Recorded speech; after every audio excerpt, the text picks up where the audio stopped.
મનપાની દબાણ હટાવો સેલે કુંભારવાડા માઢિયા રોડ પર નડતરરૂપ દબાણોને હટાવ્યા। કુંભારવાડા માઢિયા રોડ પર અવારનવાર દબાણ હોવાની અરજીઓના કારણે ભાવનગર મહાનગરપાલિકાની દબાણ હટાવો સેલ દ્વારા દબાણ હટાવવાની કામગીરી હાથ ધરવામાં આવી હતી, જેમાં સ્થાનિકો દ્વારા આ કામગીરીનો વિરોધ કરવામાં આવ્યો હતો અને સૂત્રોચ્ચાર સહિતના કાર્યક્રમો દબાણ હટાવોની ટીમ સામે કરવામાં આવ્યા હતા, પરંતુ દબાણ હટાવો સેલ દ્વારા તમામ દબાણોને દૂર કરવામાં આવ્યા હતા।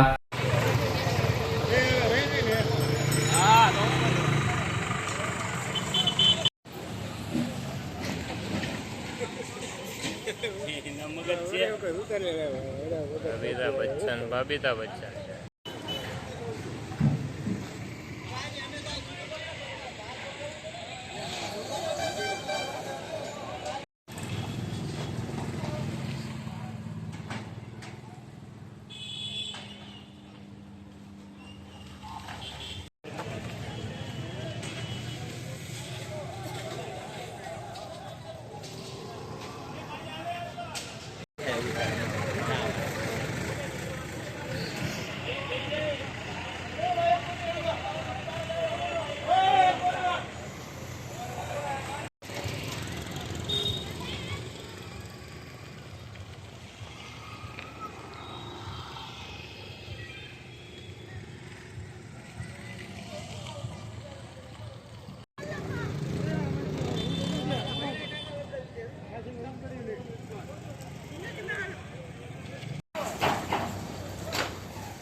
हाथ कलेक्ट चढ़ावी दे काल बाल मानी।